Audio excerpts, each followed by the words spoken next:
করে দিচ্ছি আমাদের আজকের আলোচনা সভার সূচনা আমরা করছি একটা গানের মধ্য দিয়ে।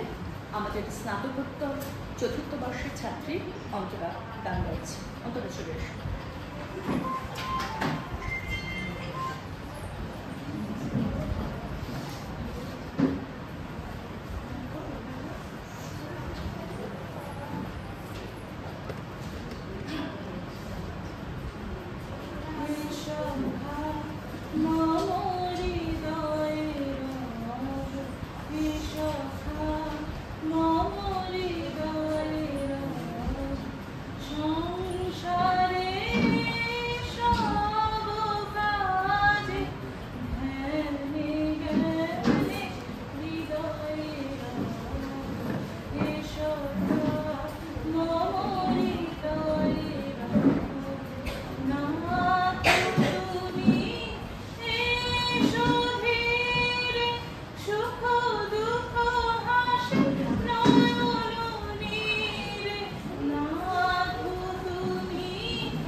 এবারে আমাদের সম্মানীয় অতিথিকে বন্ধ করে নেওয়ার পালা।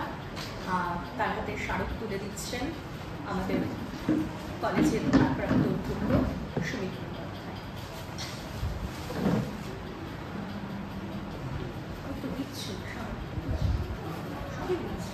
চিন্তা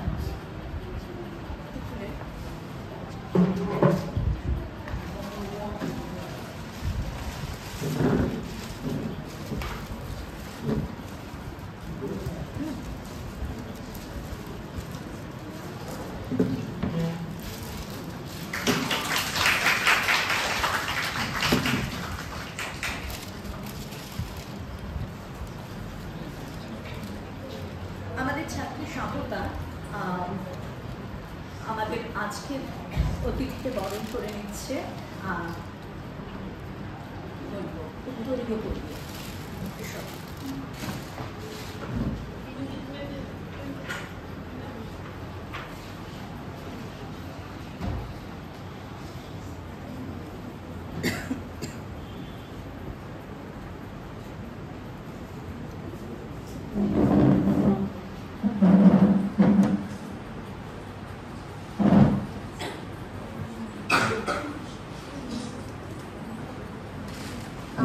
সামান্য কিছু উপহার সামগ্রী, সেটাও আমরা আমাদের ভারপ্রাপ্ত অধ্যক্ষর হাত দিয়েই তারা করছি।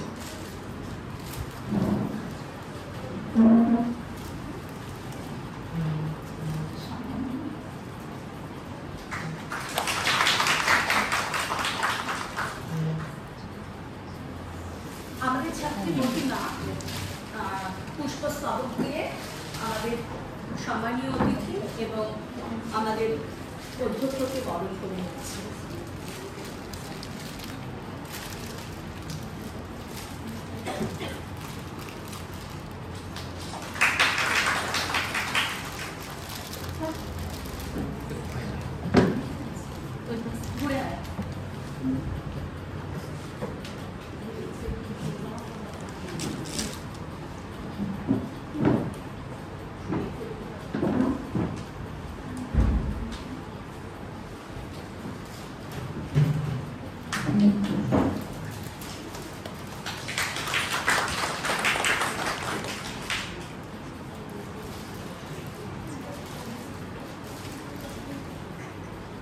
আমাদের বিভাগের দিবস কি বলে দেগারতি এখন ওই সামান্য মিষ্টান্ন তুলে দিচ্ছে।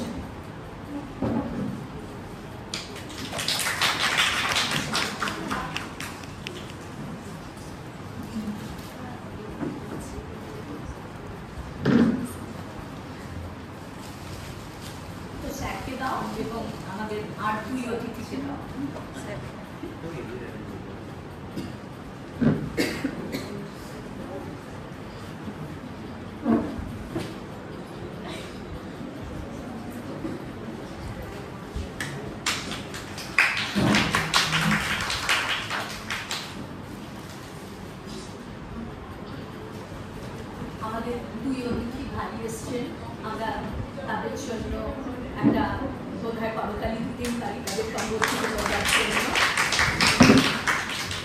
তাদের হাতে তুলে দিচ্ছে ও একটা ছোট দেবালতি তাদের আর কিছু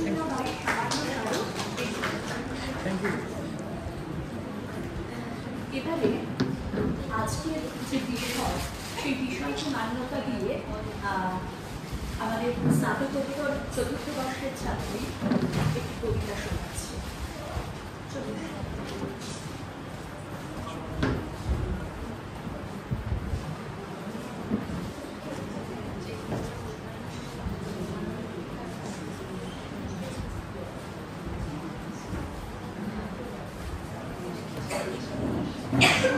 এখানে চলে এসেছি।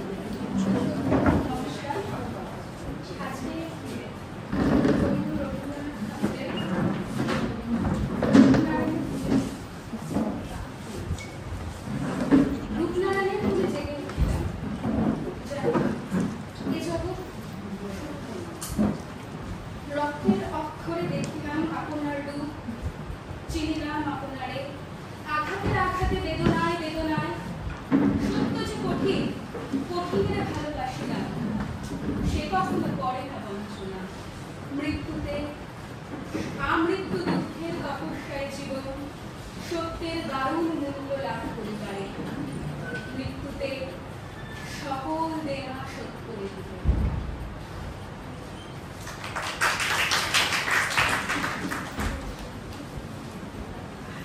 আমাদের আজকের আলোচনা সভাকে সমৃদ্ধ করতে আমাদের ভারপ্রাপ্ত অতিথির কাছ থেকে সামান্য বিচার করি।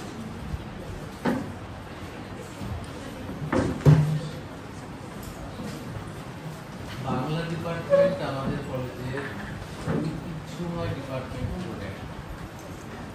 আমরা যখন কলেজের টিচার তখন থেকেই বাংলা ডিপার্টমেন্ট একটা বিরাট কাজ করে চলেছে। প্রচুর ছাত্রছাত্রী নিয়ে তারা একটা অ্যালুমিনি বিরাট একটা অ্যালুমিনি তাদের লেগেসিতে আছে। তো এসবের পাশে যেটা এখনো চালিয়ে যাচ্ছে সেটা হচ্ছে পোস্ট গ্রাজুয়েশন। আর তোমরা বোধহয় মূলত তারই ছাত্র। তো তো আজকে আমাদের এখানে যিনি মূলত বলতে এসছেন বা যার বক্তব্য আমরা শুনতে এসেছি তিনি হচ্ছেন ডক্টর স্বাগতা দাস।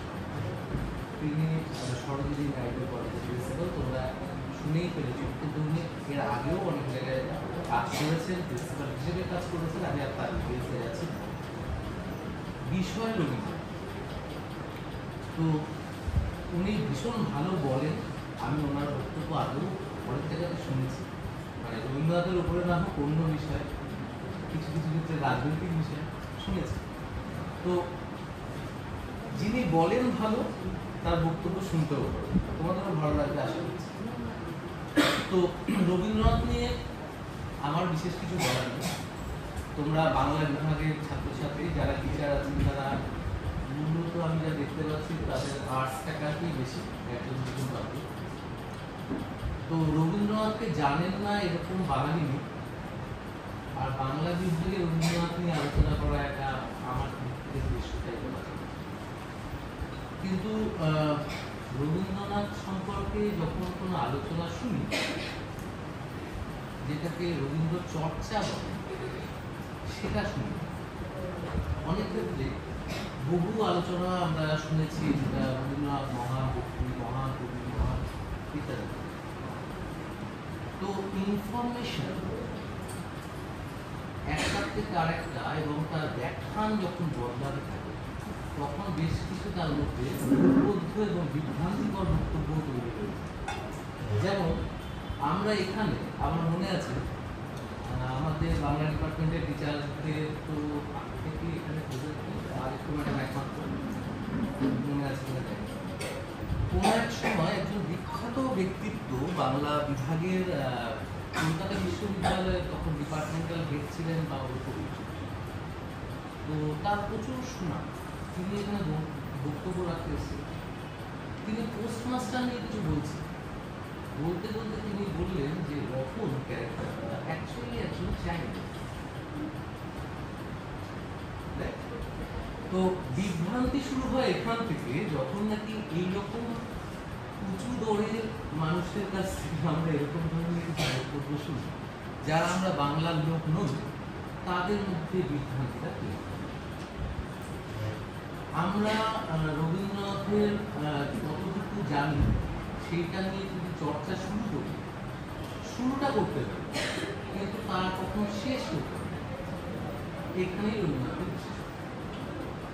তার আলোচনার শুরুটা আছে, শেষটা সমুদ্রের মতো দিগন্তে কোথাও মিশেছে, যার কোনো পরিমাপ করা যায়। ভাবনা যেখানে আমাদের প্রত্যেকেরই জীবনে যাপনে বহু রকমের ভাবনা আছে, ভালো খারাপ, রাগ, হিংসে, ক্রোধ, আবার এদিকে ভালোবাসা, মাহাত্ম, দয়া, মায়া, প্রতিটা জায়গাতেই যখন কেউ তীব্র আকারে সেটা তার বুকে কোথাও বাজে, তখন তার কোথাও একটা রবীন্দ্রনাথের গান বা কবিতার কথা।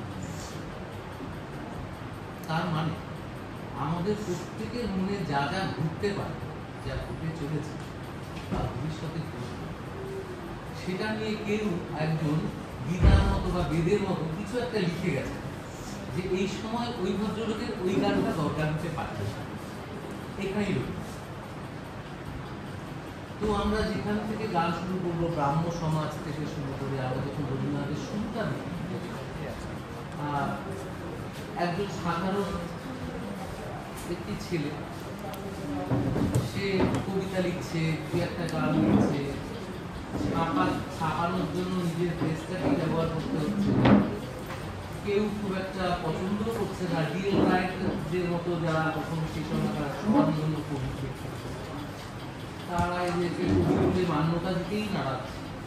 সেইখান থেকে একজন মানুষ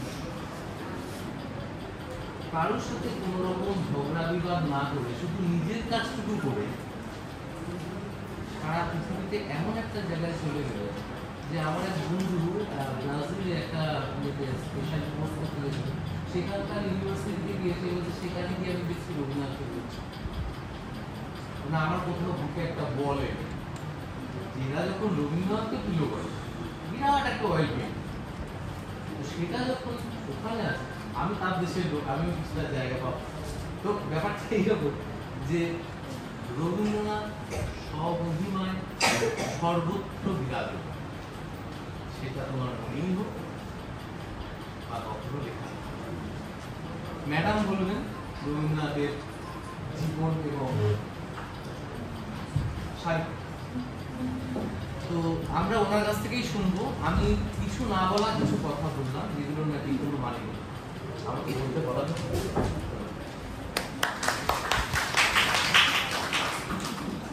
ধন্যবাদ সুমিত। সুমিত আমার বন্ধুর মতো, নাটক ঘুরে সম্বোধন করলাম, আমাদের সম্পর্কগুলো খুব ইনফর্মাল। তো আজকে আমাদের আলোচনার বিষয় অন্ধকারের উৎস হতে রবীন্দ্র জীবন বলাই বাহুল্য, বিষয়টি অভিমুখ কিংবা আলোচনা বিস্তৃত। আমি শুধু একটু প্রথাগতভাবে কথা রচনা করতে চলেছি মাত্র। আসলে রবীন্দ্রনাথের সৃষ্টি কিংবা চেতনায় অন্ধকার, অমঙ্গল এই শব্দগুলোর সঙ্গে জুড়ে গিয়েছে মঙ্গলের প্রেরণা, কল্যাণের প্রবর্তনা এবং আলোর উদ্ভাস। রবীন্দ্র সাহিত্যে আমরা প্রচুর বাইনারি অপোজিশন পাই, যেমন আমরা বলতে পারি আলো অন্ধকার কিংবা মঙ্গল অমঙ্গল, জীবন মৃত্যু বা মুক্তিবন্ধ, যাই বলি না কেন, তার বিচিত্র নিত্য বিভঙ্গে কিন্তু সেই সত্য সুন্দরী প্রতিষ্ঠান মঙ্গল অবতার। আমাদের জীবনের পটে তো মৃত্যুর ছবি আঁকা, তো জীবনের পটেই হোক আর বিশ্ব পটেই হোক না কেন, সেই ছবি রবীন্দ্রনাথের চেতনায় অন্তত চরম সত্য। আর সেই মঙ্গল এবং কল্যাণকে তিনি বারবার করে নিয়ে আসছেন বলেই হয়তো বা লিখছেন দুঃখের তিমিরে যদি জলে তবে মঙ্গল আলো তবে তাই কিংবা অন্ধকারে উৎসর্গ উৎসাহিত আলোর মধ্যেই একটি লাইন রয়েছে সকল দ্বন্দ্ব বিরোধ মাঝে জাগ্রত যে ভালো সেই তো পরম ভালো। তো মৃত্যু পরম, মৃত্যু স্মরণ, মরণ করে আমি তোমার জীবন তরিবাই কিংবা ফুলসে হাসিতে হাসিতে ঝরে যোজনা হাসিয়া মিলায় যায় হাসিতে হাসিতে আলোক সাগরে আকাশের পাড়ালে আলোয়। কিন্তু আমাদের জীবনের উৎসবেও যে কবি তার আশ্চর্য বন্দনা গান লিখেছেন, রচনা করেছেন, সেটা ভাবতেই অবাক লাগে। ভুবন বলে তোমার তবে আছে বরণমালা, বরণ বলে তোমার তবে লক্ষ্য প্রণীচা। এ তো গেল সাহিত্যের একটা ছোট্ট অংশটির আমি প্রসঙ্গকে ছুঁয়ে নিলাম। এবার যদি জীবনের দিকে তাকাই তাহলে দেখব যে রবীন্দ্রনাথ তার জীবন স্মৃতির মৃত্যু শোকে লিখছেন যে 24 বছরের যে শোক সেটাই তার জীবনের স্থায়ী জিনিস। পরবর্তীকালে যা কিছু বিচ্ছেদ এসেছে, যা কিছু মৃত্যু এসেছে, তার বাকি দীর্ঘ করছে না। আসলে ওই 17 বছরের বসন্ত বর্ষা কিংবা সুখ দুঃখ তার আবর্তন তার জীবনে চলতেই থাকছিল এবং পরন্ত বেলাতেও কিন্তু তার থেকে কবিত্ব একটা মুক্তি পান। কাদম্বরী দেবীকে উৎসর্গ করছিলেন ভগ্ন হৃদয়, প্রকৃতির প্রতিশোধ। এমনকি ভানুসিংহ ঠাকুরের পদাবলীর যে উৎসর্গপত্র সেখানেও আমরা দেখি সেই মন কেমন করা বিষণ্ণতার কথা তিনি বারবার করে বলছেন। আমাদের তন্ময় পাঠক অবশ্যই মনে করতে পারেন প্রথম শোকের কথা, যেখানে কবি বলছেন যে যা ছিল সাগরের কালো মেঘের মতো আজ তাকেই দেখি আশ্বিনের সোনার প্রতিমা, যা ছিল শোক তাই হল শোক। আসলে আমাদের ব্যক্তিগত জীবনে পরিসরে যাকে আমরা শোক করছি তা বাস্তব সম্পৃক্ত, কিন্তু সাহিত্যের অঙ্গনে যখন তা চলে আসছে, সাহিত্যের জীবনে তা কিন্তু সেই বাস্তব সত্য হয়ে উঠছে। সত্য শুধু বলবো না, আর দূরত্ব, যে আলো কোথাও কখনো ছিল না, যে আলো কোথাও কখনো জ্বলেনি, তাকেই যেন নতুন করে জ্বালাবার চেষ্টা করছেন রবীন্দ্রনাথ এক অলৌকিক প্রায় সামর্থ্য। এবার একটু তার মাতৃহারা যে সমস্ত ছেলেরা আছে, সন্তানেরা রয়েছে, তাদের জন্য যা কিছু তিনি রচনা করেছেন সেই প্রসঙ্গে আসি। আসলে রবীন্দ্রনাথ ছোটবেলাতেই মাকে হারিয়েছেন, তার সন্তানেরাও অল্প বয়সেই মাতৃহারা হয়েছে, যার প্রতিফলন আমরা দেখি শিশু কবিতায় পুনশ্চর সৃষ্টি হতে কিংবা আমাদের লিপিকার প্রশ্নে পলাতকার হারিয়ে যাওয়ায় অথবা ছড়াছড়ির আকাশ করতে। বিশেষ করে ছিলা কাগজের ছুরিতে যখন আমরা দেখছি যে অনিলের সত্তার গভীরে সুনিতার শূন্য ঘরে সঞ্চিত বিজড়িত স্মৃতির দহন ক্রিয়া, যে দহন ক্রিয়াকে রবীন্দ্রনাথ দেখাচ্ছেন, আমরা পরবর্তীতে সেটা পাচ্ছি আমাদের অস্পষ্টের কিংবা শেষ শব্দকের একটি শব্দ যায়। তাই কিন্তু ছায়া যতই দীর্ঘকাল না কেন, তিনি আমাদেরকে জানিয়েছেন মঙ্গলময় অমৃতলোক কাছে আছে। তিনি আমাদের মধ্যে সঞ্চারিত করেছেন অমৃতনাথিক কণা আর দায়িত্ব। পাড়ি দিতে নদী ভালো ভালো জমি ছিন্ন পানির কাছে মৃত্যুর মুখে দাঁড়ায় যেন তুমি সামান্য কথা কিছুই না। এবারে আমাদের বিদগ্ধ কবিতা বলবেন, তিনি আলোক অফিসারি আলোক প্রত্যাশী রবীন্দ্রনাথকে ছুঁয়ে যাবেন। তার বক্তব্য আমরা শুনবো, খুব মনোযোগ দিয়ে শুনবো, তার কাছ থেকে আমরা শিখে নেব আজকের পাঠ। ডক্টর স্বাগত দাস।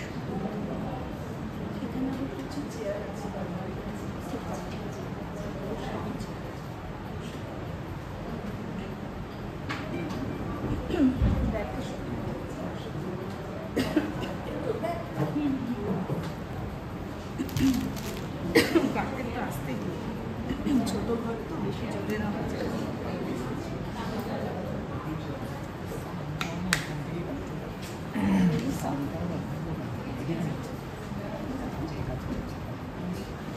এখানে কোথাও আছে জিজ্ঞেস করেন, ঠিক আছে। সাউন্ডের একটু আমার দেওয়া আছে।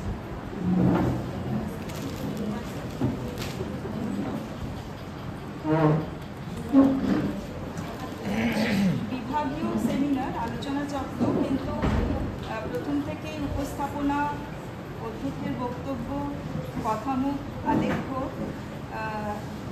এত বড় একটা ক্যানভাস তৈরি হয়ে গেল যে ব্যঞ্জনায় তা আন্তর্জাতিক স্তরের কোনো সেমিনারের সঙ্গে তুলনীয় হয়ে উঠল। ভালো লাগলো যে অর্থনীতির অধ্যাপকও এত সুন্দর করে রবীন্দ্রনাথ ব্যাখ্যা করলেন। অসম্ভব একটা সুন্দর উপমা, যে সমুদ্রে গিয়ে মেশা। আর আলেখ্য তো বরাবরই খুব মেধাবী এবং পরিশ্রমী অধ্যাপক, বিরল হয়ে আসছে এই মানুষগুলো। যাই হোক, আমি বাংলা বিভাগের সকল অধ্যাপক অধ্যাপিকা এবং সর্বোপরি অধ্যক্ষ মহাশয়কে আন্তরিকভাবে কৃতজ্ঞতা জানাচ্ছি আমাকে আহ্বান করার জন্য এই অনুষ্ঠানে। উপস্থিত আছে অন্য বিভাগেরও কিছু অধ্যাপক অধ্যাপিকা এবং আমার স্নেহের ছাত্রছাত্রীরা।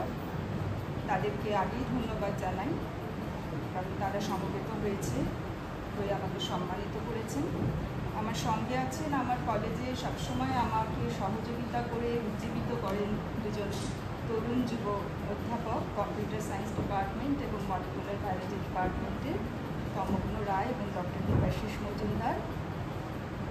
তাদেরকে আর নতুন করে কৃতজ্ঞতা জানাবো না, প্রত্যেক দিনের সম্পর্ক। বিষয় যেটা প্রত্যেকদিন ক্লাসে পড়ে স্টুডেন্টরা, স্যার যে আক্ষেপটা করে শুরু করেছিলেন সুমিতবাবু, যে রতনকে চাইল্ড লেবার বলা হয়েছে, আহত হয়েছেন উনি। হওয়ারই কথা, যে কোনো রবীন্দ্রনাথ অনুরাগী এভাবে কখনো ব্যাখ্যা করেন না। তবে আমি বলবো, এভাবেই তো রবীন্দ্রনাথ আবিষ্কৃত হন, পুনরাবিষ্কৃত হন নানাভাবে। আমাদের স্বাধীনতা আছে, সেগুলো সেইভাবেই বোঝার দরকার। আজকের যে বিষয়, বস্তুত আলেখ্য পূর্ব পরিচয়ের সূত্র ধরে প্রথমে স্বাধীনতা দিয়েছিল যে কবিপক্ষে রবীন্দ্রনাথ সম্পর্কে যা কিছু বলবি। তারপরে প্রায় প্রস্তাব বলবো না, নির্দেশের মতোই আসে। যখন আমিও একটুখানি ধম দেই যে কী বিষয় নেব, তখন তার নির্দেশ এলো যে মৃত্যু ভাবনা নিয়ে বলিস। তো শিরোনাম কী দেব সেটাও খুব তাৎক্ষণিকভাবে একটা কাব্যিক শিরোনাম দিতে গিয়ে নিজের বিপদ ডেকে আনলাম। সহজ করে যদি শুধু রবীন্দ্রনাথের মৃত্যু ভাবনা বলতাম, আমার পক্ষে বলাটা সহজ হতো, কিন্তু কোনো কারণে এই পংক্তিটি গানের একটি পংক্তির অংশ, অন্ধকারের উৎস হতে উৎসাহিত আলো, কিছুটা অংশ মনের মধ্যে উঠে এলো। আলেখ্য আবারও অধ্যাপকের মতোই বলে উঠল যে এটা সম্পূর্ণ হচ্ছে না, আরও কিছু জুড়তে হবে এখানে। তো কলম দিয়ে জীবন ও সাহিত্য কথাটা জোড়া হলো। সত্যিই তাতে সম্পূর্ণতা পেল নামটি, কিন্তু আমার মুশকিল হলো যে এই শিরোনামের সঙ্গে খাপ খাওয়ানোর জন্য আমাকে আরেকটু থাকতে বসতে হলো। শুধুমাত্র নিজের পুরনো লেখাটা উদ্ধৃত করে দেওয়ার হলে এই জায়গাটা কিন্তু ছোঁয়া যাবে না। সেই জায়গা থেকে আমরা একটু অন্ধকার আলো, সীমা অসীম, ভালো মন্দ যে কথাগুলো আলেখ্য ইতিমধ্যেই বলেছে, সেগুলো নিয়ে আরেকটু ব্যাখ্যা করব। তার আগে যে গানটি একটি পংক্তির অংশ, এটা আমি জানি গানটি সকলের পরিচিত, তবু আচ্ছা এই আলোগুলো কি সব থাকবে? বন্ধ করলে ভালো হতো।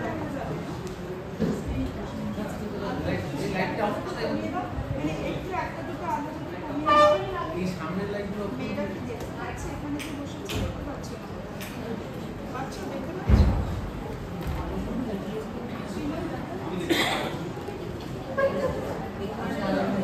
স্ক্রিন তো ঠিক আছে।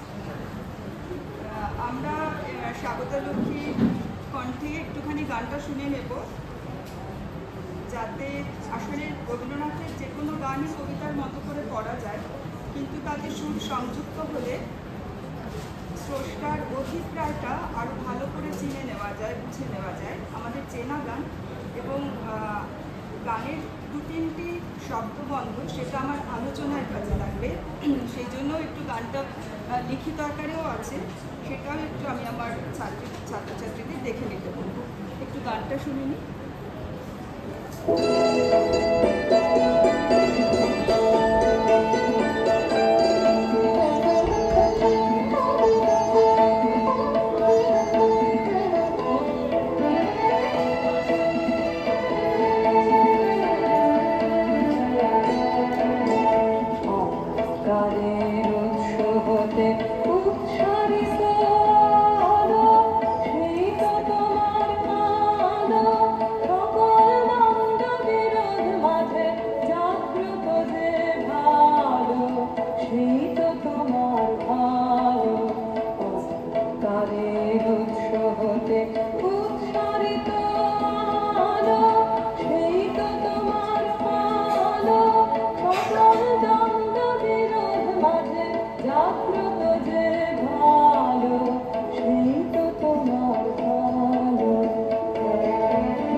এই যে অন্ধকার, এই অন্ধকার কিসের অন্ধকার?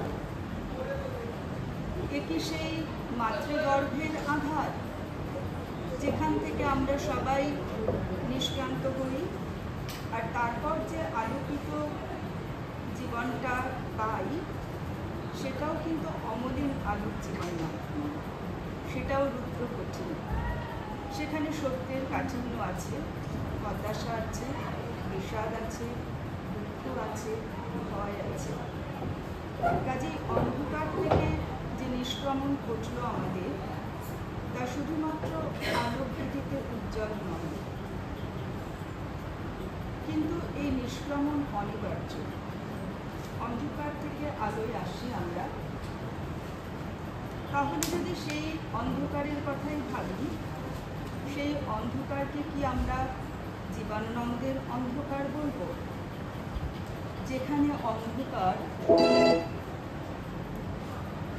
মায়াময়, স্বপ্নময়, দুঃখেরও, কিন্তু বেশিরভাগ ক্ষেত্রেই তা আমাদের রহস্যের, স্বপ্নে অন্যরকম একটা আবেদন।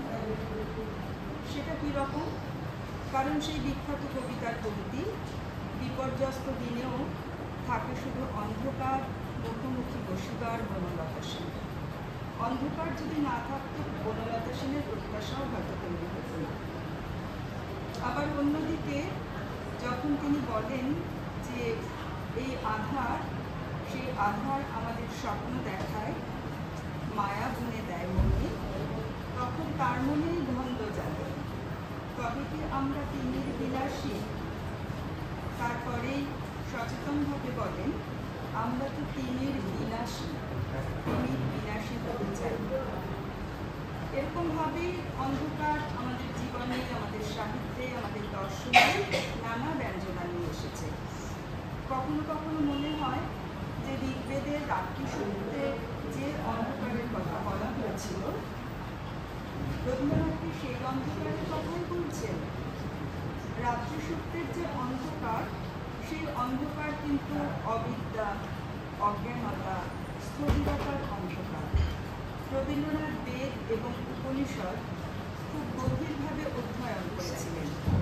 তাই মনে হয় হয়তো সেই অন্ধকারের কথা তার মধ্যে আমরা পেয়েছি।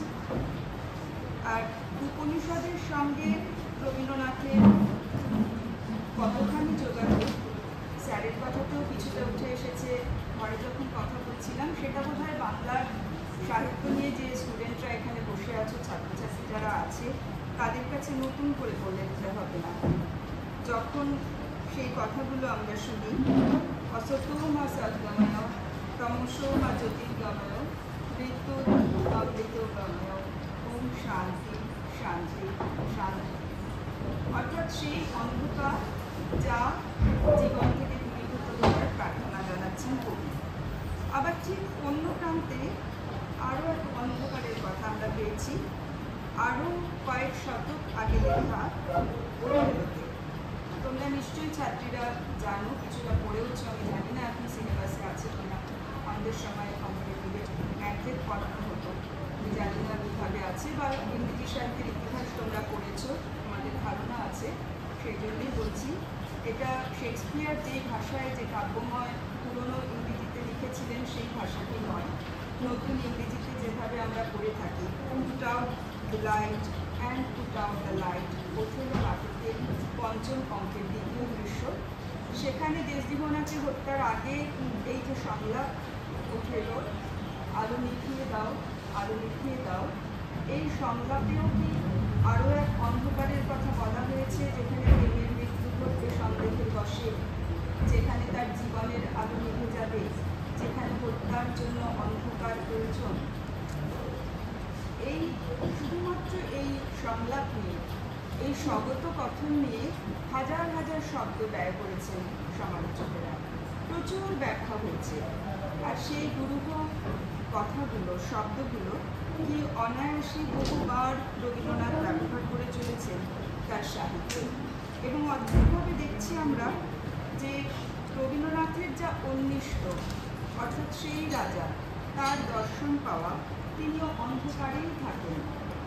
আলোয় সহ্য করার মতো অবস্থা আমাদের থাকে না, তোমরা পড়েছ তো।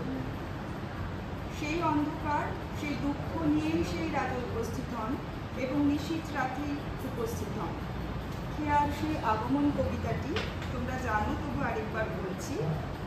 বিদ্যুতের ঝিলিক জলে ছিন্ন শয়ন টেনে এনে আঙিনাটোর সাজা, ঝড়ের সাথে হঠাৎ এলো দুঃখ রাতের রাজা। এবং তিনি আসেন শুধু ঝড় নিয়ে নয়, ঝড় তো দিনেতেও হয়, অন্ধকারে আসেন।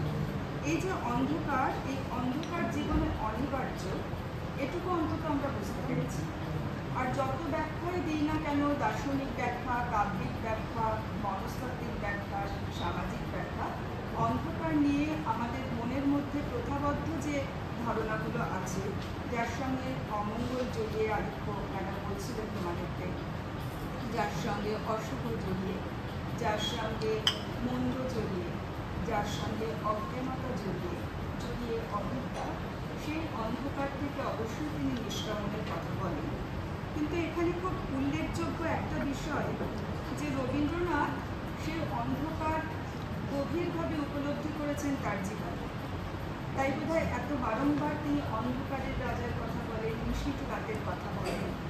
কিন্তু অর্থাৎ যে চাপ চাপ দুঃখ তার বুকের মধ্যে বহন করেও, রাশি রাশি অশ্রু পাথর তার বুকের মধ্যে বহন করেও তিনি কখনো তাকে সকলের সামনে উন্মিলিত করেন। তার সেই সুদর্শন চেহারা অপূর্ব সুন্দর দেখতে, দীর্ঘদেহী এবং গাত্রবর্ণ অত্যন্ত উজ্জ্বল, ফর্সা টুকরিতে এখন যাকে আমরা বলি, সেই সুন্দর মানুষটির অন্তরে যে কতখানি কত লুকিয়ে আছে তা একবার দুবার মাত্র প্রকাশ পেয়েছে, কিন্তু বহুবার তো নয়ই, এমনকি সাহিত্যে প্রায় নয়, দু একবার মাত্র বলেছেন। কিন্তু সমস্ত জীবন ধরে সমস্ত সাহিত্যে শুধুই আছে তার দুঃখ জয়ের গান। কোথায় তিনি এই দুঃখকে বড় করেছেন এবং তাকে অস্বীকার করেননি সেটা বোঝানোর জন্য দুটো উদাহরণ থাকে। একটি রামকিঙ্করের ভাস্কর্য, রামকিঙ্কর বেইজের ভাস্কর্য, এবং আরেকটি হলো রবীন্দ্রনাথের আত্মপ্রতিকৃতি। আমরা তো সেই রবীন্দ্রনাথকে জানি যিনি বলেন চিত্রলেখা পয়সাশীল, কিন্তু রামকিঙ্কর বেইজ যিনি গভীরভাবে রবীন্দ্রনাথকে চিনতে পেরেছিলেন, তিনি কেন পাথরে খোদাই করে অমন একটি মূর্তি আঁকলেন বলতো, যে মূর্তিটি মাথা নিয়ে আছে। ইচ্ছে করলেই তো এই পাথরকে একেবারে পালিশ করে একটা মসৃণ তল দিয়ে দিতে পারবে, দেননি। পাথরের সেই যে উচ্চাবচতা, এগ্রক্ষেত্র একটা অবস্থা, নত মাথা রবীন্দ্রনাথ, এটাকে রবীন্দ্রনাথও স্বীকৃতি দিয়েছেন, তারও ভালো লেগেছে। এবং এই রবীন্দ্রনাথ নিজের প্রতিকৃতি যখন এঁকেছেন তখন সেই অন্ধকারকে স্বীকৃতি দিলেন। এই যে এই যে রবীন্দ্রনাথের ছবিটা এবং তার আগে ভাস্কর্যটা, সেটা আমাদের প্রায় বিস্মিত হতচকিত করে দেয়।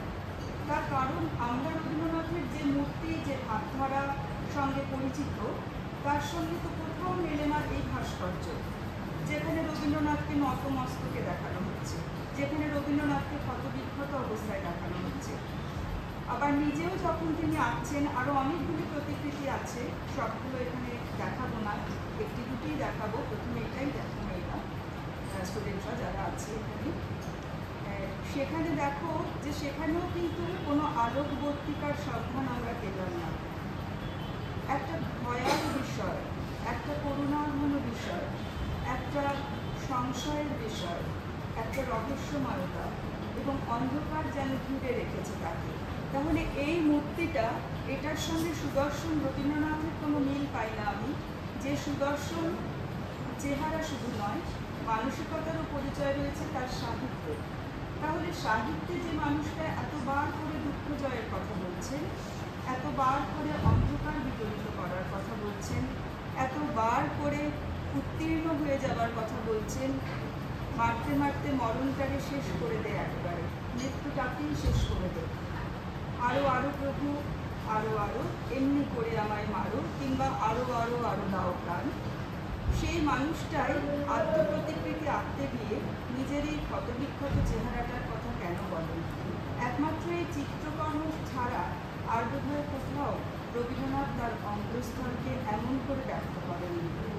অর্থাৎ তার অন্তঃকরণে যে কি সাংঘাতিকভাবে বহমান দুঃখের ধারা, কলবুর মতো যন্ত্রণা, কাটা, সেগুলো কিন্তু একমাত্র জড়িত হয়ে উঠেছে তার চিত্রকলায়। এই অন্ধকারটাকে না বুঝলে, তার গাঢ়তা না বুঝলে আমরা বুঝতে পারবো না কি সাংঘাতিক লড়াই করে, যুদ্ধ করে রবীন্দ্রনাথ আলোর কথা বলেন। সেই জন্য সেই অন্ধকারের উৎস হতে ওই গানটা তোমাদের শোনালাম এবং দেখালাম, যেখানে সমরঘাতের কথা আছে এবং সেখানে স্নেহর আগে একটা শব্দবন্ধ আছে, রুদ্র নিঠুর স্নেহ। স্নেহ কেন রুদ্র হবে? স্নেহ তো স্নিগ্ধ। স্নেহ কেন কঠিন হবে? স্নেহ তো মসৃণ, মোলায়েম, সংবেদনময় একটা অনুভূতি। কিন্তু রবীন্দ্রনাথের চিন্তায়, রবীন্দ্রনাথের চেতনায় তারও একটা ভিন্ন রূপ নিশ্চয়ই আছে, কারণ আমাদের জীবনযাপন কখনো মসৃণ নয়, তার অবকাল সব আছে। আর সে কারণেই রুদ্র কঠিন স্নেহ, রুদ্র নিঠুর স্নেহ। আর তারপরেই যে যে বিষয়টা নিয়ে বলার কথা বলেছিল আমাকে, যে মৃত্যু আপন পাত্রের করি বহিছে যে প্রাণ। প্রাণের কথা আছে, কিন্তু তার মানে এই নয় মৃত্যু সেখানে অস্বীকৃত। মৃত্যু অনিবার্য আমরা জানি, কিন্তু রবীন্দ্রনাথ আলোর পথযাত্রী করে মৃত্যুকে অস্বীকার করেছেন তা নয়, মৃত্যুকে বরণ করেছেন, মৃত্যুকে স্বীকার করেছেন, তারপরে তিনি আলোর কথা বলছেন। কাজেই আমাদের প্রাণ সেই প্রাণ যে পাত্রে আমরা মৃত্যুকেও গুপ্ত করে রাখি। এই জায়গাগুলো না বুঝলে প্রকৃতপক্ষে রবীন্দ্রনাথের আলোর অভিসারী হওয়ার যে কৃতিত্বের জায়গাটা, আমাদেরকে প্রাণিত করার যে জায়গাটা, সেই জায়গাটা স্পষ্ট হয় না। এবার সরাসরি একেবারে বিষয়ে যদি আমরা প্রবেশ করি, তাহলে দেখব মৃত্যুকে তিনি কীভাবে দেখেছেন। আমরা তাহলে অন্ধকারকে মৃত্যু, যুদ্ধ, আরও নানা দুর্ঘটনা, অমঙ্গল এইভাবেই এখানে দেখছি। অন্তত আজকের সবাই এটুকুই বলতে পারছি। এবং এই মৃত্যুর ভাবনাটাকে যেহেতু জীবন ও সাহিত্য দুটো জায়গায় ভাগ করে নিয়েছি, আমি শিরোনামটা একটু অদল বদল করে, জীবনের জায়গাটা যেহেতু অনেক বড়, সাহিত্য তোমরা অনেকটাই জানো, সেটাকে ছোট করে শুধু কিছু নাম দিয়েছি। তোমরা যদি আমাকে পরীক্ষা নিতে বলো তাহলে একটু পরীক্ষাও দিতে পারি। সাহিত্যে আমি কিন্তু কোনো গ্রন্থের নাম এখানে বলিনি, শুধু কিছু চরিত্রের নাম আছে।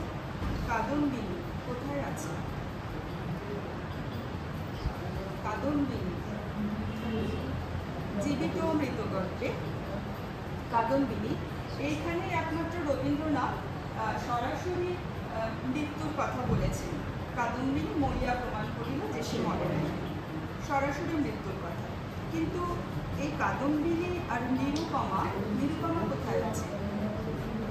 দেনা পাওনা, দেনা পাওনা, দেনা পাওনা। বলবে বক্তৃতা শুনতে এসেছিলাম, প্রশ্নের উত্তর দিতে হবে, তো ভালো ক্লাস 9 ভেবেই এসেছিলাম। যাই হোক, দেনা পাওনা, দেনা পাওনাতেও মৃত্যুর কথা খুব স্পষ্ট, কারণ নিরুপমার মৃত্যু হলো এবং নিরুপমার অন্ত্যেষ্টি হলো খুব ধুমধাম করে। এই কথাটা খুব স্পষ্ট করে রবীন্দ্রনাথ বলেছেন। কিন্তু অদ্ভুত বিষয়, আর কোনো ক্ষেত্রেই কিন্তু মৃত্যুর কথা এমন স্পষ্টভাবে উচ্চারিত নয়, সেটা একটা রহস্য করেই রেখেছেন রবীন্দ্রনাথ।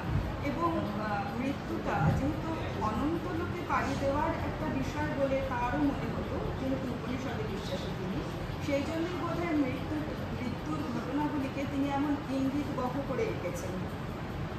পরপর যদি আমরা বলি, অবশ্য জয়সিংহের মৃত্যু হলো। রঞ্জন, অভিজিৎ, সুমন এরা সকলে নাটকের চরিত্র। তোমরা জানো নিশ্চয়ই, রক্তকরবী মুক্তধারার কথা বলছি আমি, বিসর্জনের কথা বলছি, অমল মানে ডাক্তারের কথা বলছি, আর চন্দরা শাস্ত্রীর কথা বলছি। সেখানে মৃত্যুর ইঙ্গিত, মরণ বলে শেষ হয়েছে, সে মরণকে বরণ করে রেখে। কিন্তু ওই যে বললাম, রবীন্দ্রনাথ কখনো সরাসরি মৃত্যু আঁকছেন না, ইঙ্গিত দিচ্ছেন, একটা আভাস দিচ্ছেন। অভিজিৎ জলের তোরে ভেসে গেল। সুমনের অবশ্য মৃত্যু হলো, কিন্তু তার শরীরটা তো, মৃতদেহটা তো পাওয়া যাচ্ছে না। শোনা গেছে যে তার মৃত্যু হয়েছে, তাকে খুঁজে পাওয়া যাচ্ছে না। জয়সিংহের মৃত্যু হয়েছে। ফটিক, সে তো ছুটি চাইল, সে বাড়িতে ফিরে গেল কি নিশ্চিত? শিওর আমরা কিন্তু জানি না। ঠিক আছে, ননিবালা মারা গেছে। অমলও তো মারা গেছে, অবশ্যই গেছে। আর আশ্বাস দিয়ে শেষ হচ্ছে, বলো যে সুধা তাকে ভোলেনি। অন্য একটা চরিত্রের সংলাপ, তোমরা জানো সবাই আমরা বুঝেছি এটা মৃত্যু।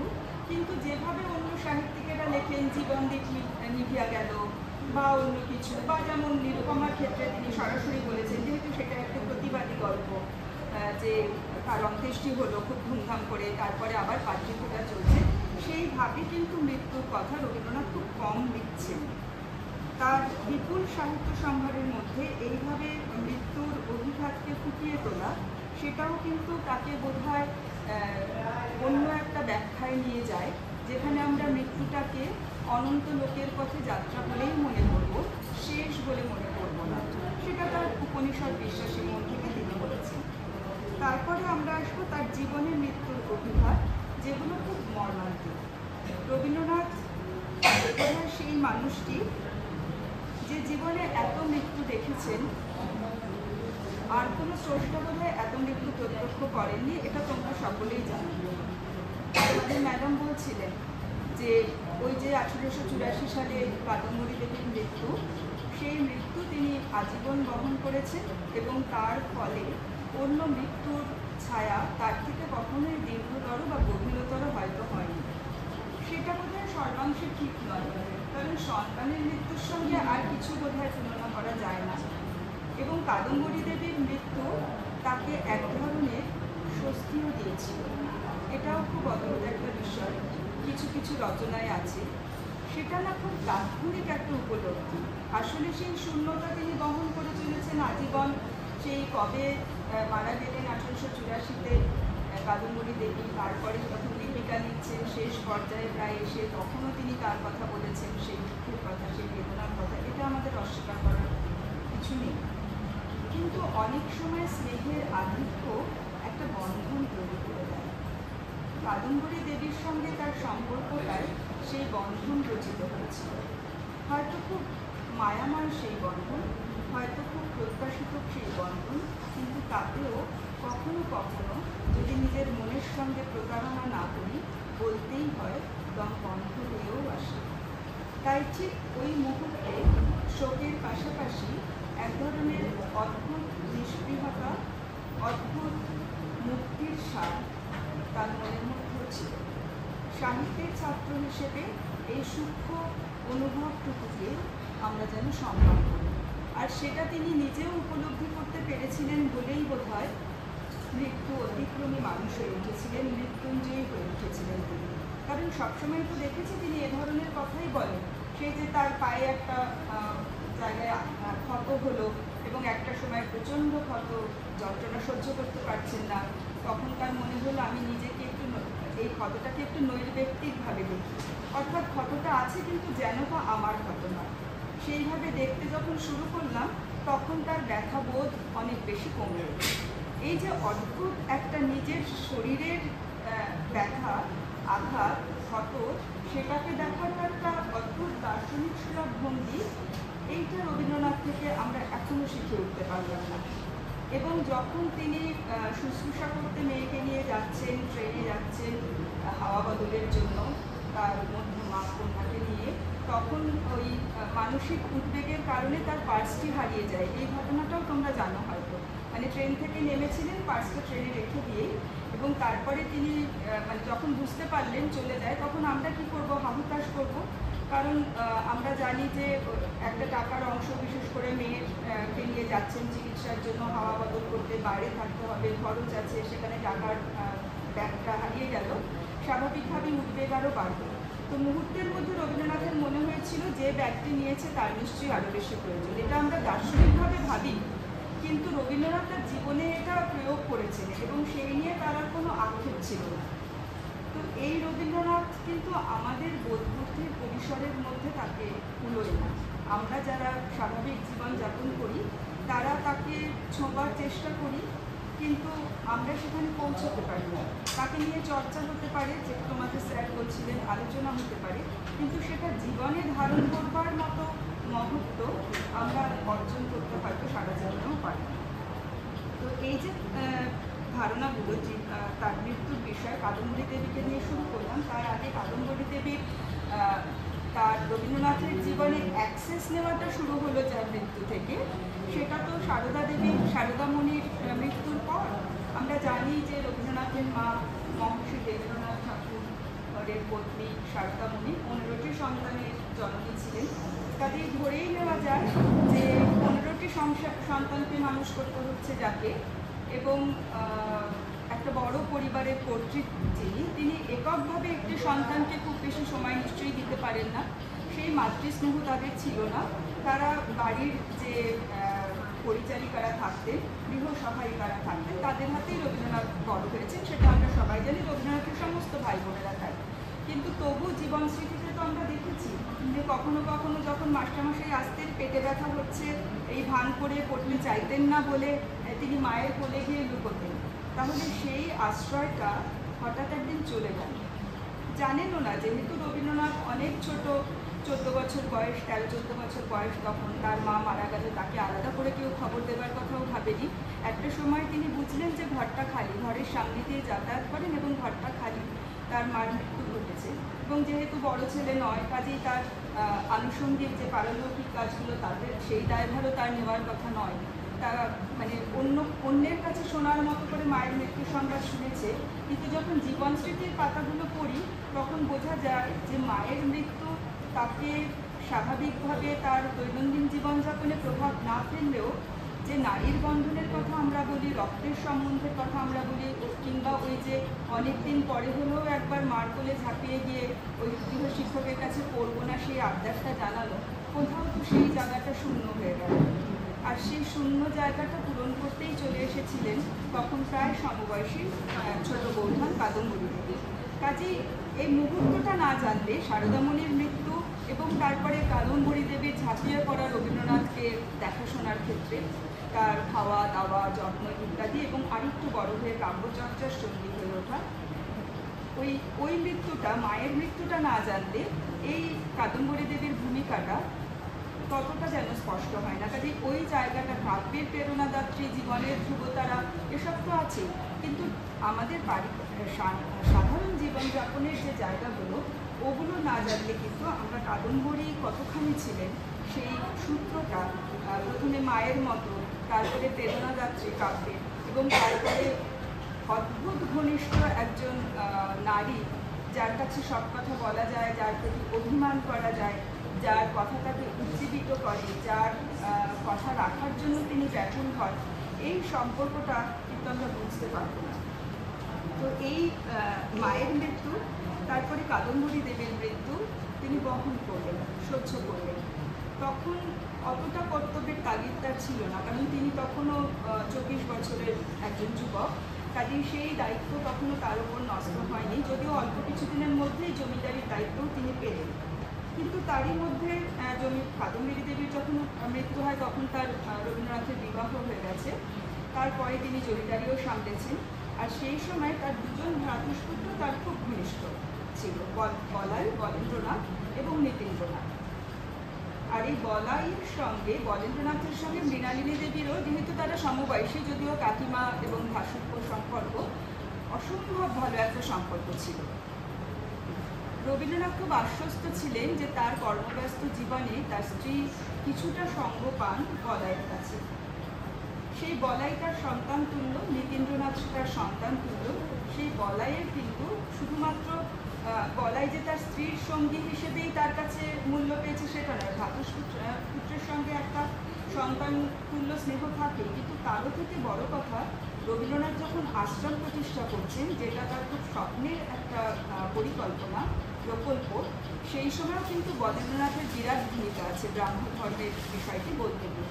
কাজেই এই বলেন্দ্রনাথ শুধু যে রবীন্দ্রনাথের ভ্রাতুষ্পুত্র তাই নন, তার কর্মেরও একজন সঙ্গী। সেই ছেলেটি হঠাৎ করে মারা গেল কিছুদিন পূর্বে। রবীন্দ্রনাথ সহ্য করলেন, তাকে নিয়ে গল্পও লিখলেন। আসলে তিনি তো বিশ্বাস করতেন সেই বাক্যে, তবু শূন্য শূন্য নয়, দেখাময় অগ্নিবাষ্পে পূর্ণ সে গগন, একা একা সে অগ্নিতে দীপ্ত দিতে সৃষ্টি করি স্বপ্নের ভুবন। নীতিন্দ্রনাথও মারা গেলেন। এখানে রবীন্দ্রনাথের আরেকটু পরিচয় দিই স্টুডেন্টদের কাছে, সেটা হলো রবীন্দ্রনাথ অনেক সাহিত্য রচনা করেছেন, তিনি অনেক ঝামেলা সহ্য করেছেন, জীবনে খুব মসৃণ জীবন ছিল না, প্রচুর মামলা মোকদ্দমা তাকে লড়তে হয়েছে, ঋণগ্রস্ত থেকেছেন নানা সময়ে। সেই রবীন্দ্রনাথ কিন্তু খুব ভালো সেবা শুশ্রূষা করতে পারতেন। তার যখন প্রথম মেয়েটি জন্মায়, তখন যেহেতু মৃণালিনী দেবীর বয়স খুব অল্প, রাত্রেবেলা উঠে উঠে মাতৃলতাকে তিনিই কিন্তু দুধ খাওয়াতেন, তিনি যত্ন করতেন। মনে করতেন স্ত্রী ভালো করে সেটা পারবে না, কারণ স্ত্রী তখন বয়স তখন খুব অল্প।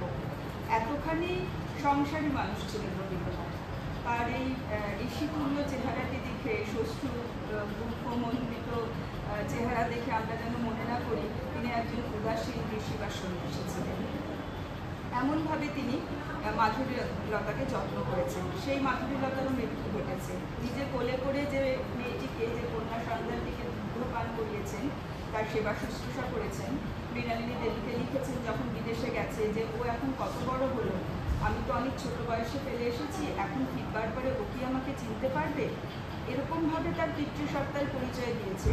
সেই কন্যাটির যখন মৃত্যু ঘটে আর রবীন্দ্রনাথকে সহ্য করতে হয়, তখন বুঝতে পারি পিতার হৃদয় কতখানি কাতর হতে পারে। তো নীতিন্দ্রনাথের ক্ষেত্রে তাই হয়েছিল, তার আরেক ভ্রাতুষ্পুত্র। আমি শুধু এইটুকু বলছি এ কারণে, ওই সংসারী রবীন্দ্রনাথের কথাটা বলার জন্য। এক জায়গায় লিখছেন তিনি, মহিমচন্দ্রকে চিঠি লিখছেন, আমার ভ্রাতুষ্পুত্র নিতুর পীড়া অত্যন্ত সংশয়াপন্ন অবস্থায় আসিয়াছে, সেই জন্য ক্রমাগত রাত্রি জাগরণে ও দুশ্চিন্তায় শরীর মন ক্লান্ত হইয়া পড়িয়াছে। রবীন্দ্রনাথ রাত যাচ্ছেন, রবীন্দ্রনাথ ডাক্তার ডাকছেন। অ্যালোপ্যাথি ডাক্তারিতে যখন রোগ নিরাময় হচ্ছে না, রবীন্দ্রনাথের বিশ্বাস ছিল হোমিওপ্যাথি, তিনি হোমিওপ্যাথি করছেন। আবার অদ্ভুতভাবে ঠাকুরবাড়িতে নানা রকম চিকিৎসা পদ্ধতি চালু ছিল, কবিরাজি চালু ছিল। নীতিন্দ্রনাথের ক্ষেত্রে কিন্তু সার্জারিও হলো, অস্ত্রোপচারও হলো। সেই সময় একজন অ্যালোপ্যাথি ডাক্তার এসে অস্ত্রোপচার করলেন, তবু বাঁচানো গেল না। এবং তারপরে ওই যেখানে বলছি রাত্রি জাগরণ এবং দুশ্চিন্তা, সেখানেই আরেক জায়গায় আরেক বন্ধুকে লিখছেন, ভাষাটা একটু অন্যরকম কিন্তু একই বিষয়। আমার একটি ভ্রাতুষ্পুত্রের সংশয়াপন্ন পীড়া উপস্থিত, সেই জন্য একান্তই উদ্বিগ্ন হইয়া আছি, তাহাকে সুস্থ দেখিলেই বোলপুরে চলিয়া যাইব। ছেলেটি আর সুস্থ হলো না, মারা গেল, কিন্তু রবীন্দ্রনাথকে বোলপুরে যেতেই হলো। মানুষটিকে এভাবেই সবসময় তার দুঃখের দহন জ্বালাকে পাশে সরিয়ে রেখে কর্তব্য কর্মে ঝাঁপিয়ে পড়তে হয়েছে। এইটা খুব বড় কথা তার জীবনে। সেই কারণে কখনো কখনো তাকে আমাদের স্বার্থপর বলে মনে হয়, যে তিনি বোধহয় স্বার্থপরের মতো ভুলে গেছে, কিন্তু সেটা নয়। নীতিন্দ্রনাথ কাদম্বরী দেবীর পরে স্ত্রী মৃণালিনী দেবী। তোমরা যদি একটা বই পড়তেই বলবো আমি, রবীন্দ্রনাথের চিঠিপত্রের প্রথম খণ্ড, সেটা একটু পড়ে নেব। মানে এত আন্তরিক রবীন্দ্রনাথ আমরা আর কোথাও দেখিনি রবীন্দ্র সাহিত্যে। সেখানে স্ত্রীকে তোমরা হয়তো জানো, স্ত্রীকে তিনি খুব আদর করে ভাই ছুটি বলে ডাকতেন। মানে খুব আমরা বলি না, বন্ধু বন্ধু ছেলেরা খুব বলে, খুব ঘনিষ্ঠ বন্ধুত্ব থাকলে ভাই বলে বলে, না রে ভাই এটা আজকে যেতে পারবো না, আসতে পারবো না, এই ধরনের কথা বলে। ঠিক সেরকম রবীন্দ্রনাথ তার স্ত্রীকে কিন্তু ভাই ছুটি বলতেন। ওই যে আমরা বলি না যে কাদম্বরী দেবীর প্রতি তার ভালোবাসা এতই প্রবল ছিল, বোধহয় স্ত্রীকে তিনি সেভাবে দেখেননি। কথাগুলো যে কতটা ভুল, কতটা ভ্রান্তি আমাদের আছে এই সম্পর্কটা নিয়ে, সেটা কিন্তু ওই একটা বই পড়লেই বোঝা যায়। এবং খুব মজা করে স্ত্রীকে লিখছেন, যেমন মাঝে মধ্যে সতর্কও করছেন যে 1400 ঘি কিসে কাজে লাগে। স্ত্রী বলছেন এতগুলো ঘি পাঠাতে হবে, সেই ব্যবস্থা করে দিতে, সেটাও তিনি বলেছেন। আবার যখন বিদেশে আছেন তখন কল্পনা করছেন যে এখানে যদি মৃণালিনী দেবী থাকতেন, তাহলে সন্ধ্যেবেলা একসঙ্গে দুজনে কাব্যচর্চা করতে পারতেন, সেটা তার কাছে খুব অভিপ্রেত হতো।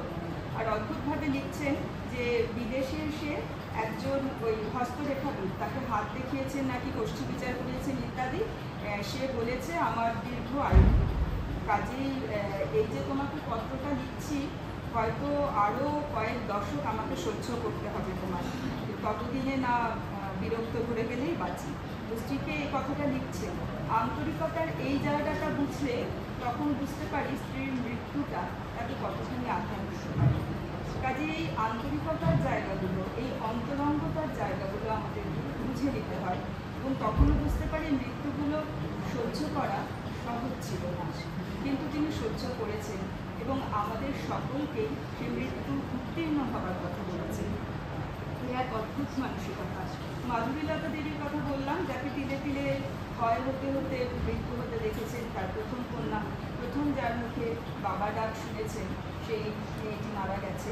তারপরে তার মধ্যমা কন্যা রেণুকা, সেও মারা গেল এরকম অসুস্থতায়, যাকে নিয়ে যাচ্ছিলেন তিনি হাওয়া বদল করতে। সতীশচন্দ্র এবং আরও একজন আছেন শান্তিনিকেতনের। সতীশচন্দ্র হলেন মানে প্রথম ছাত্র, প্রথম যে 5 জন ছাত্র ছিল তার মধ্যে একজন। তার অধ্যাপনাও করেছেন কিছুদিন। এই মানুষগুলো যখন একে একে চলে যাচ্ছে, তখন কিন্তু শুধু তার আত্মীয় বিয়োগের যন্ত্রণাই নয়, শান্তিনিকেতনে এসে যে মানুষগুলোকে তিনি হারাচ্ছেন, এরকম ছাত্র, মেধাবী অধ্যাপক, মেধাবী ছাত্র, তখন একই সঙ্গে তার মনে হচ্ছে তার প্রতিষ্ঠান থেকে একটি রত্ন খসে গেল। অর্থাৎ একই সঙ্গে তার মনের শুশ্রূষা, একই সঙ্গে প্রতিষ্ঠানটাকেও চালাতে হবে। আরেকজন মারা গেলেন, সেই চিন্তা, এই দুয়ের চিন্তার মধ্যে তার কাছে কেমন করে যেন অগ্রাধিকার পেয়ে গেল প্রতিষ্ঠানের কথা। সতীশচন্দ্র মারা গেল, তার মনে হলো তার তো বসন্ত রোগ হয়েছিল, এই মুহূর্তে অন্য ছাত্রদেরকে সরিয়ে নিতে হবে বা কিছুদিনের জন্য বিদ্যালয় ভবনটি বন্ধ করে রাখতে হবে। মৃত্যুর শোক, আসলে যখন মানুষ বিখ্যাত হয়ে যায় তখন মৃত্যুর শোক বহন করবার মতো সময় বা অবসর বোধহয় তার থাকে না। সেই অনিবার্যতাও রবীন্দ্রনাথের মধ্যে কাজ করেছে। আরেকজন আছেন নীতিন্দ্রনাথ, একই নাম, ভ্রাতুষ্পুত্র নয়, এগুলো দৌহিত্র, মীরা দেবীর পুত্র, রবীন্দ্রনাথের ছোট মেয়ে মীরা দেবীর পুত্র। এই জায়গাটাও খুব অসম্ভব যন্ত্রণা যে যখন সমীন্দ্রনাথ, তার কনিষ্ঠ ছেলেটি মারা গেল, সেই ছেলেটিকে তিনি এতই ভালোবাসতেন, যেহেতু রবীন্দ্রনাথের মতোই দেখতে ছিল সমীন্দ্রনাথকে, এবং কাব্যচর্চাও করতেন, সুন্দর খেলাধুলা করতেন। তিনি লিখছেন যে সমী যেন বেশি রোদ্দুরে, যেহেতু মাতৃহীন পুত্র সন্তান, পুত্রকন্যা এরা, রবীন্দ্রনাথ একেবারে মাতৃস্নেহে এদেরকে যত্ন করেছেন। চিঠিতে লিখতেন যে রোদে যেন বেশি না থাকে সমীন্দ্রনাথ, যেই ছেলে রোদে বেশি না থাকে এই চিন্তা আছে, সেই ছেলে অসুস্থ হয়ে যখন ফেরে এবং তার মৃত্যু সংবাদ আসে, তখন একজন মানুষের কি বিপর্যয় হতে পারে সেটা কিন্তু সহজেই আমরা উপলব্ধি করতে পারি, অন্তত আমরা যেহেতু সবাই মানুষ। সেই সমীন্দ্রনাথের মৃত্যু হলো, আর তার কিছুদিনের মধ্যেই তিনি মনোরঞ্জন বন্দ্যোপাধ্যায়কে লিখছেন চিঠিতে, তোমাকে অনেকদিন চিঠি লেখা হয়নি, কারণ যে খবরটি শুনেছ সেটা সত্যি, সমীন্দ্র আনবে।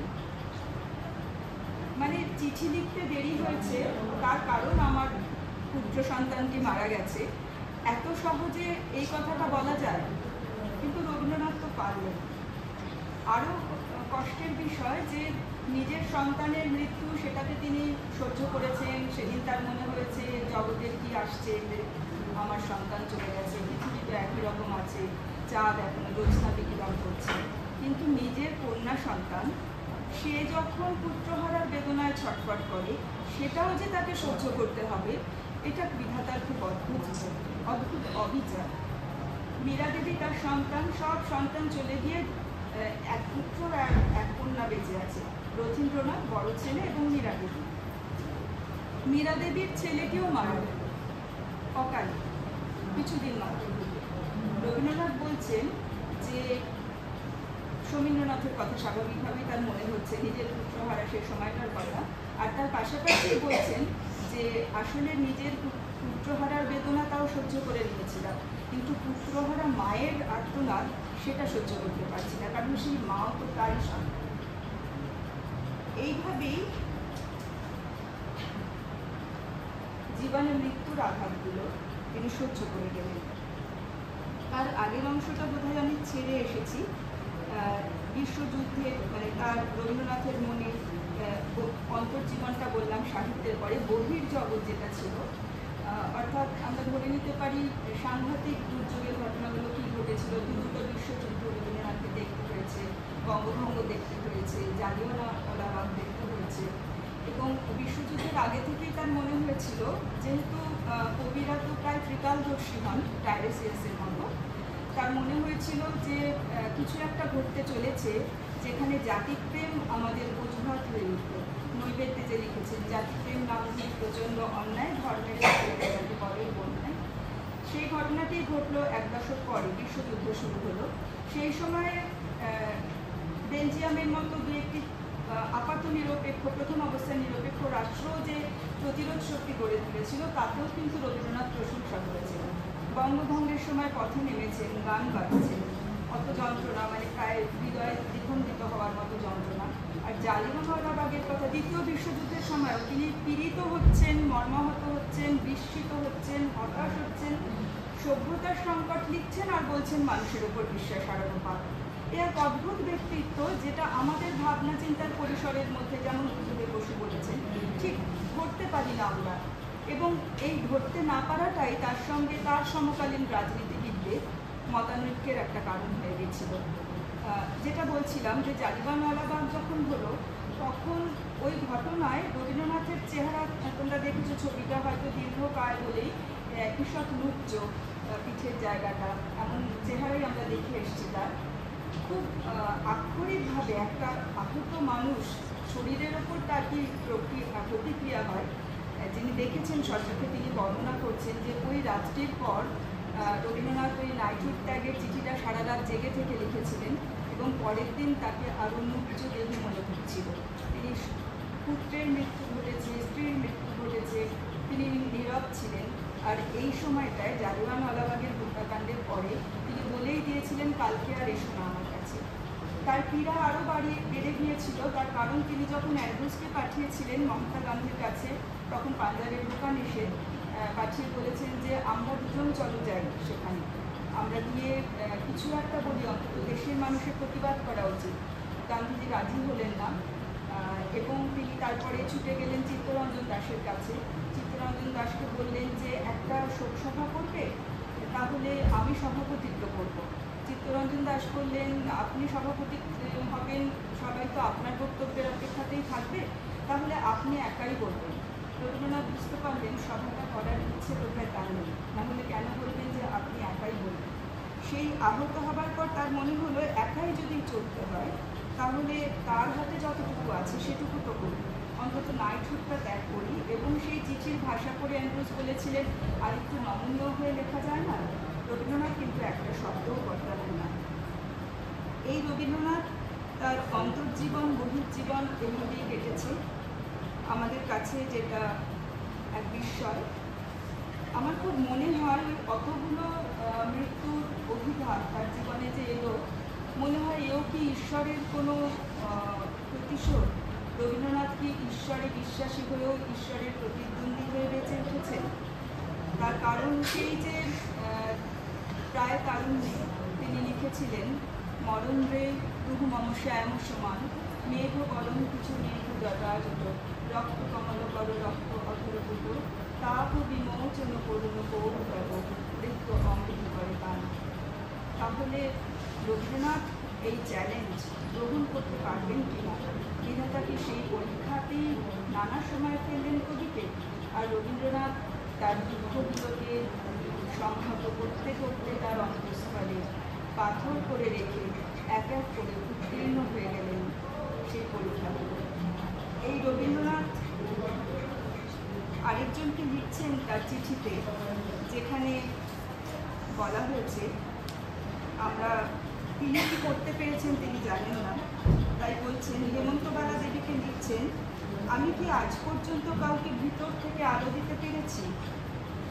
আমি কিরকম জানি, যেন সূর্যরশ্মিতে উদ্দীপ্ত অগ্নিবর্ণ সন্ধ্যা এলাকার মেঘের মতো।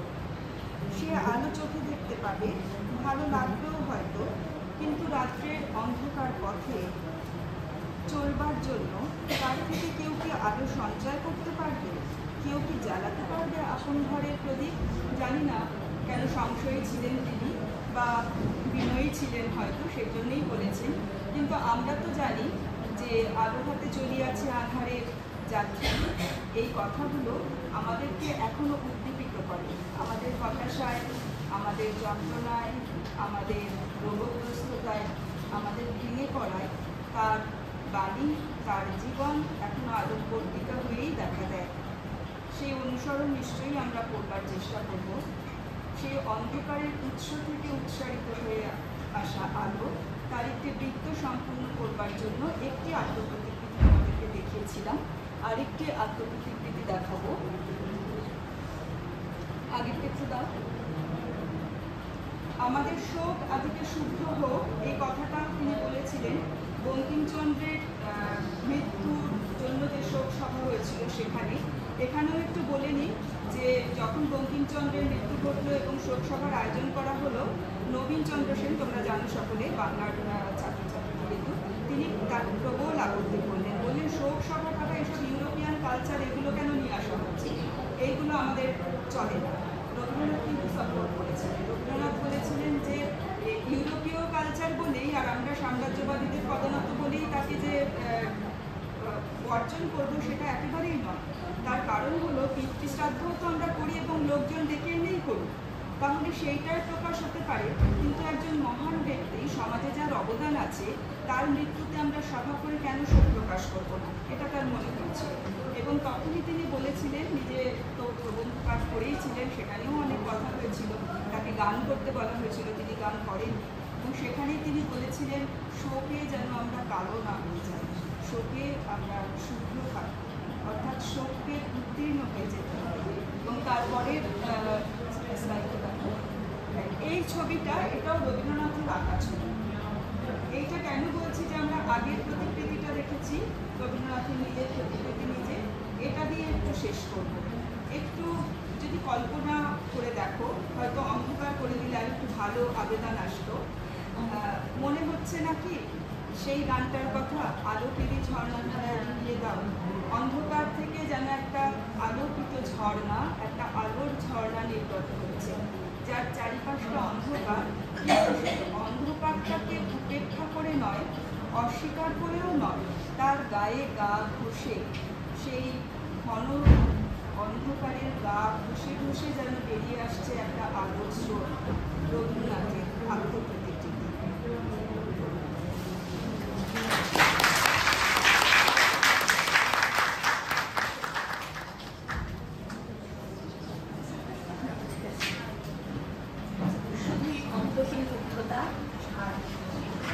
শুধুমাত্র এটাই বলছি যে আমি কথামুখ বলতে গিয়ে বলেছিলাম যে প্রসঙ্গের অভিমুখ কিংবা ব্যঞ্জনা দূরপ্রসারী, তো সত্যিই তাই। জীবনানন্দের অন্ধকার, জীবনানন্দের চেতনায় যে অন্ধকার, ম্যাকবেথের অন্ধকার, তারপর তার সারা জীবনের অবিশ্রান্ত শোক, রাজার থিম, রাজা আছে অন্ধকারের রাজা, কিংবা আমরা রক্তকরবীর রাজাকেও দেখতে পারি যে সকৃত জালের আড়ালে বন্দী, সেও তো অন্ধকারেই রয়েছে। আবার তারই পাশাপাশি রঞ্জনের মতো একটা অদ্ভুত মানে জীবনী শক্তি নিয়ে, প্রাণচাঞ্চল্য নিয়ে যে যুবককে শেষ পর্যন্ত মৃত্যুবরণ করতে হয়, কিংবা এই যে বললেন যে অমলের শেষ কথা, শেষ আহুতি, যে অমলের জন্য যে সুখী থাকে বলে, এই নিচে ভাবনাগুলো, এগুলোকে সমীকৃত করে আজকে কোথায় এক অন্য রবীন্দ্রনাথকে পেলাম, শ্রমিককে হারানোর বেদনা, তো তার জীবনে একটা বড় বেদনা প্রাকৃতিক ক্ষত, কিন্তু তারপরেও তিনি লিখলেন আর জ্যোৎস্নার আগে সকাল গেছে।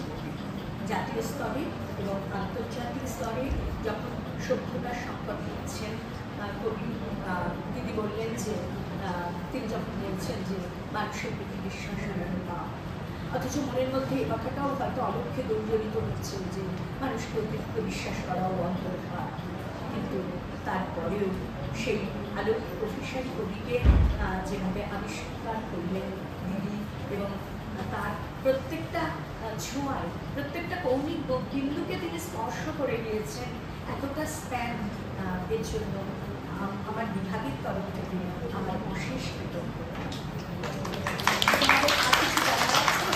কিছু প্রশ্ন করবে দিদিকে? এই তোরা কিছু বলবি? আমার সহকর্মীরা তাদের কিছু বলার আছে না? শুধুই অন্তহীন মুগ্ধতা?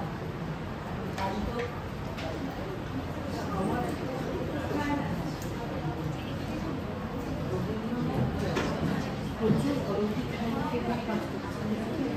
অলৌকিক বলা যায়, সাইকোলজিক্যাল কিছু জায়গা আছে, যেমন নিশ্চিত বলছে তাকে তো মণিহারায় মৃত্যুর কথা,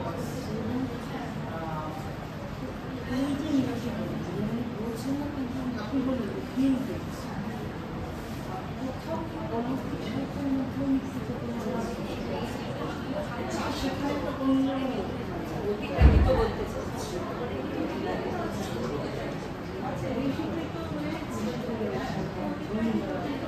তার অতিক্রান্তগুলো না, মানে অতিক্রান্ত আবহের মনস্তাত্ত্বিক মায়া করছে, কিন্তু সেটার মধ্যে মনস্তাত্ত্বিকতা প্রাধান্যটা মনে হচ্ছে আমার বেশি আছে, তাই না?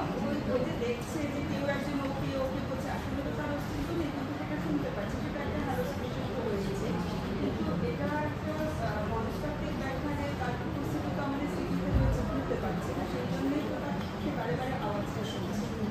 কিন্তু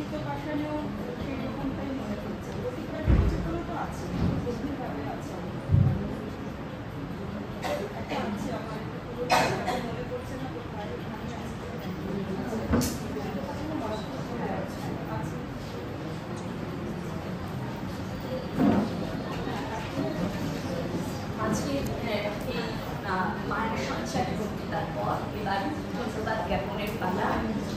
ধন্যবাদ জ্ঞাপন করতে আমাদের আমার সহকর্মী ডক্টর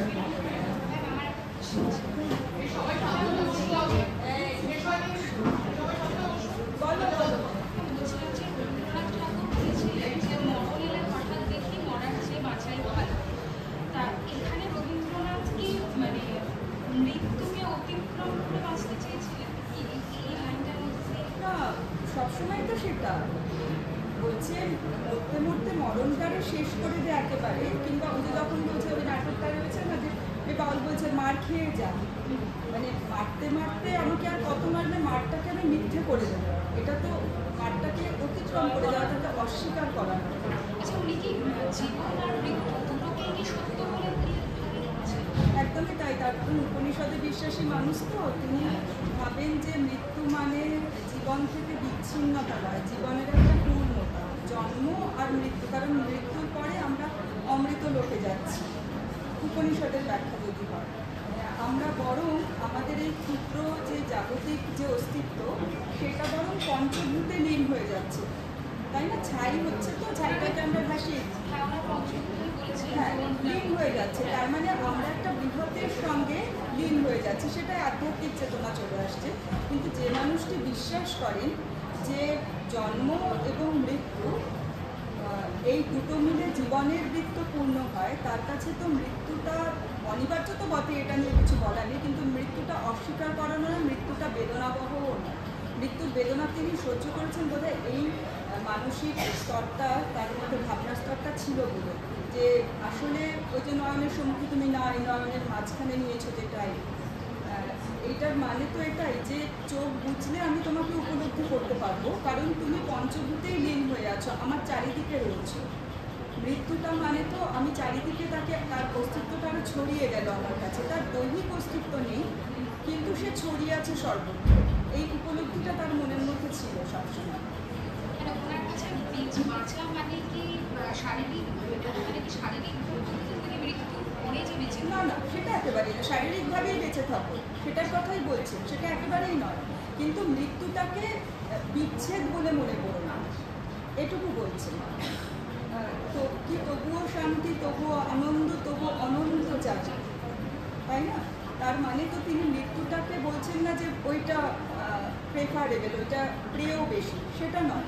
মৃত্যুটা যন্ত্রণা, মৃত্যুটা দুঃখের, যারা দুঃখ পাচ্ছেন তাদেরকে বলছেন যন্ত্রণা বা দুঃখ ভেবো না, তার কারণ যে মৃত্যুটা বিচ্ছেদ নয়, সেটা সারা পৃথিবীতে ছড়িয়ে গেল, বৃহত্তর চেতনার সঙ্গে সে লীন হয়ে গেল, তার অবয়বটা তুমি দেখতে পাচ্ছ না, নিরবয়ব হয়েও তার অস্তিত্ব তুমি উপলব্ধি করতে পারো, তার মানে তো এই নয় সেটা আমাদের কাছে অভিপ্রেত, অবশ্যই জীবনটাই অভিপ্রেত। মরে আরও আরও আরও দাও প্রাণ যখন বলছেন, তখন আমাদের এই বেঁচে থাকার জাগতিক অস্তিত্বটাকেই তিনি প্রাধান্য দিচ্ছেন, কিন্তু কখনোই না তার জীবনটা ওই সাময়িক ঘটনার দ্বারা প্রভাবিত হয়নি।